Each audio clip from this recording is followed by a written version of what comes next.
Distinctly I remember it was in the bleak December, and each separate dying ember wrought its ghost upon the floor.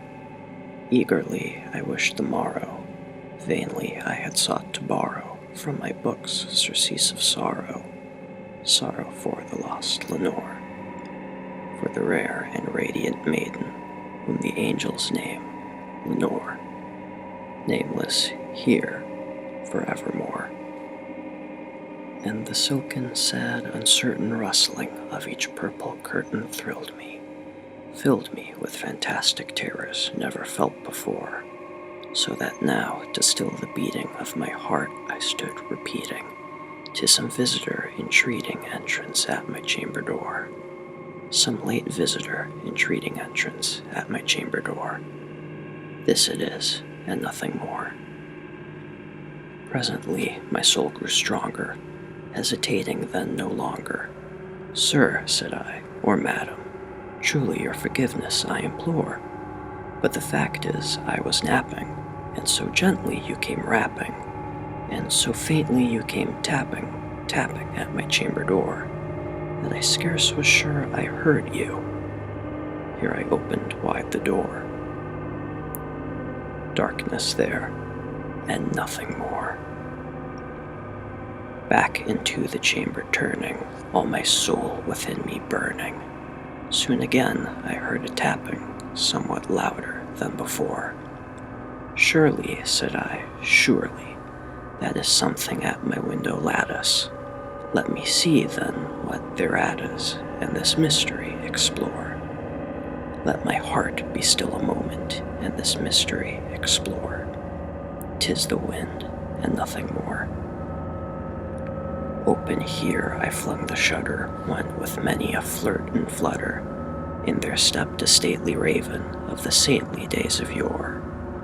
Not the least obeisance made he, not a minute stopped or stayed he, but with mine of lord or lady, perched above my chamber door, perched upon a bust of Pallas, just above my chamber door, perched and sat, and nothing more. Then this ebony bird beguiling my sad fancy into smiling, by the grave and stern decorum of the countenance it wore.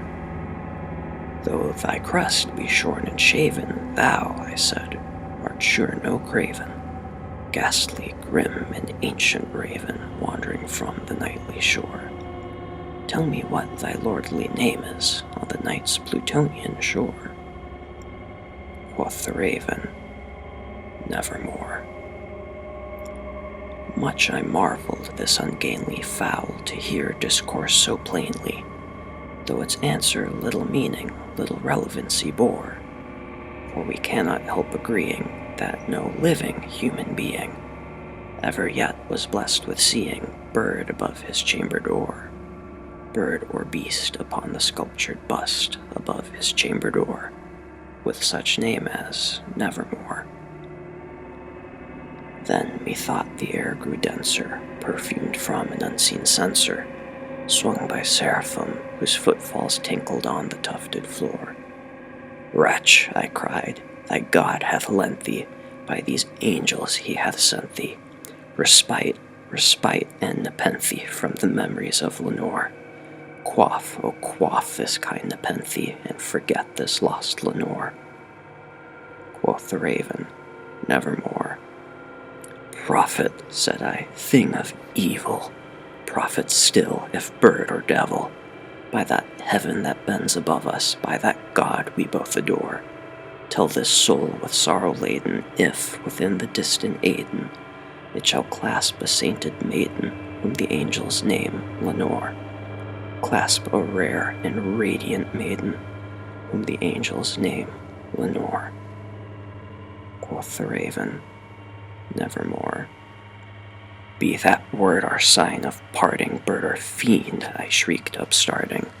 "Get thee back into the tempest and the night's Plutonian shore. Leave no black plume as a token of that lie thy soul hath spoken.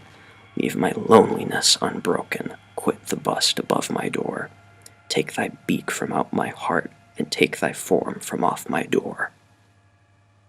quoth the raven, nevermore. And the raven, never flitting, still is sitting